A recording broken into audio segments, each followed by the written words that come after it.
রাসূল বললেন ইয়াকুলুস সিয়াম, এবার হাসরের ময়দানে যখন দেখবে বান্দার অবস্থাটা খারাপ, তখন রোজা দাঁড়াইয়া যাবে, বান্দার সামনে, আল্লাহর সামনে দাঁড়ায় যাবে, আই রব্বি ইন্নী মানাআতুহু তুআমা ওয়া শাহওয়াতি বিন নাহার। হাসরের ময়দানে রোজা আল্লাহর সামনে দাঁড়ায় যাবে, বলবে মালিক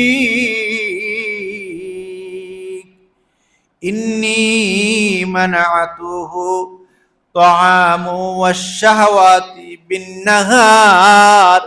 আয় আল্লাহ, এই যে গোলামটা তোমার সামনে দাঁড়াইছে, এই গোলামটা সারাদিন অনাহারে থাকছে দিনের বেলায়, আর তার স্ত্রীর কাছে যায় নাই। অতএব আল্লাহ, তোমার কাছে আমি একটা কথা বলতে চাই। কি বলতে চায়? জোরে বলেন। একটা কথা বলতে চাই। কি বলতে চাই? কে বলে? রোজা বলে, রোজা রোজা। সিয়াম বলে, আল্লাহ তোমার কাছে একটা কথা আমি বলতে চাই। আল্লাহ বলেন কি? সিয়াম বলে, আল্লাহ আমার একটা দরখাস্ত আছে, তুমি কবুল করবানি। আল্লাহ বলে, বলো শুনি। সাথে সাথে সিয়াম বলে, ফাশাফিনি,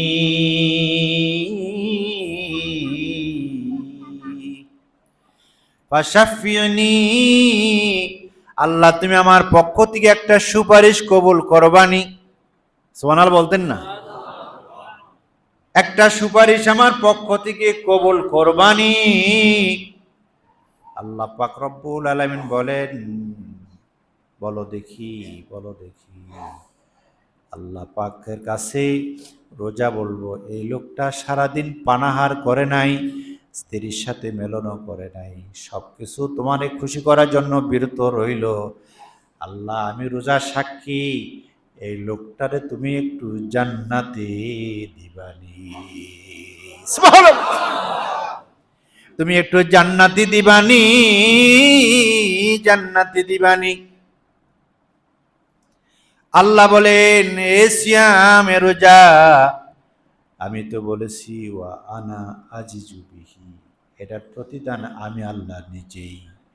তুমি যেহেতু সাক্ষী দিলা, কথা দিলাম রে সিয়াম, এই লোকটার জন্য রাইয়ানুল নামক গেটটা ওপেন করে দিলাম, লোকটার নিয়ে তুমি জান্নাতে চলে যাও।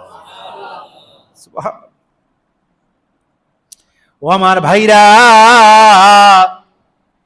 এরপরে আসবে, এরপরে আসবে ওয়ায়াকুলুল কুরআন মানাআতুহুন নাওম বিল্লাইলে।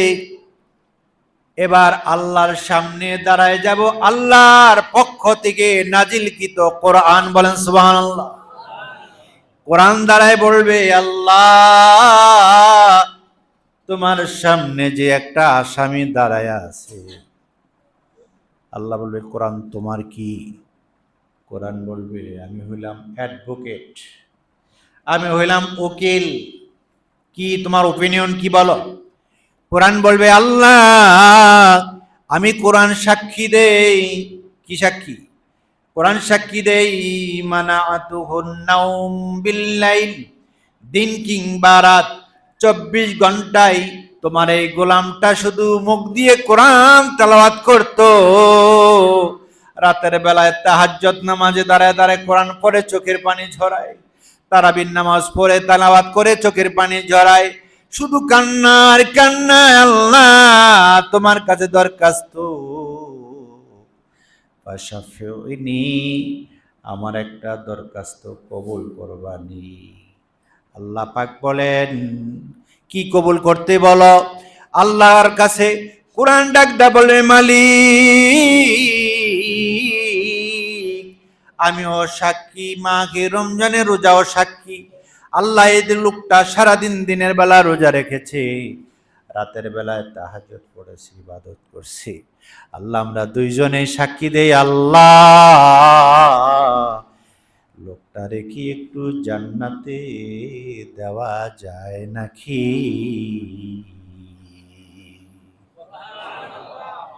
আল্লাহ পাক রব্বুল আলামিন চিন্তিত নাকি? না, আল্লাহ তো আগেই কি করা হয়েছে, পাশ করেই দিয়েছেন। এই জন্যই তো বলেছেন ওয়া আনা আজিজু বিহি,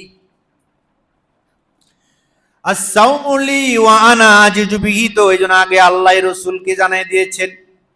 আর যখন কোরআনও বলে আর রোজাও বলে, তখন আল্লাহ তাআলা ডাক দেয়, কয় রসুল বইলা দাও, রসুল বইলা দাও।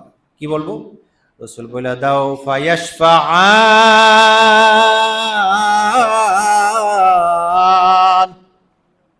আল্লাহু আকবার বলতেন না? রসুল তুমি বলে দাও, কোরআন যা বলছে, রোজা যা বলছে, দোনোটা দরখাস্ত কবুল হয়ে গেছে, কবুল হয়ে গেছে। ওই লোকটারে জান্নাতে দিয়ে দাও। রোজার কথাও আমি কবুল করলাম, অ্যাকসেপ্ট করলাম। আমি কোরআনের কথাও অ্যাকসেপ্ট করলাম, দুজনের কথা মানিয়া। আর বান্দা যেহেতু আমারে খুশি করার জন্য রোজা রাখছে, কথা দিলাম, ওয়াদা ঠিক রাখলাম, লোকটারে জান্নাতের ভিতরে দিয়ে দাও। ফেরেশতারা যাবে, ফেরেশতারা যাবে আর ঘুরবে, ঘুরবে আর ঘুরবে।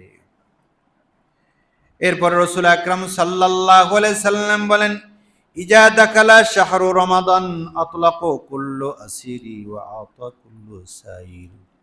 রাসূল আকরাম সাল্লাল্লাহু আলাইহি সাল্লাম বলেছেন, যখন কোন আল্লাহর গোলাম মাঘে রমজানে রোজা রাখে,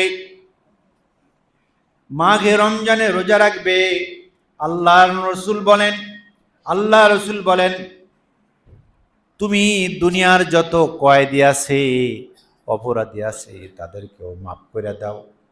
সুবহানাল্লাহ বলতেন না?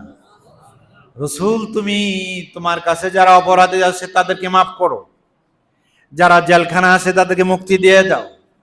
আমি আল্লাহ ঘোষণা দিয়ে দিলাম, বন্ধু জেনে নাও, প্রতিটা রাতে হাজার হাজার লক্ষ লক্ষ মানুষকে, যে মানুষগুলা সিজদায় লুটিয়া চোখের পানি ঝরাইবে।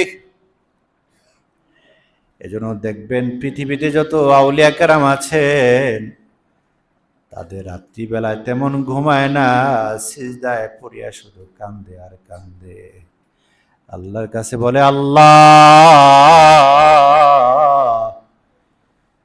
মাকে রমজান পাইছি, বড় সুযোগ পেয়েছি, গুনাহ জীবনের সব গুনাহগুলো মাফ করে দাও। আল্লাহ রসুল বলেন, ওই বান্দাগুলো যখন চোখের পানি ঝরায়, আল্লাহর রসুল বলেন, আল্লাহ আমারে জানাই দিয়েছেন, ওই বান্দার জীবনের সব গুনাহ খাতাগুলো আল্লাহ মাফ করে দেন।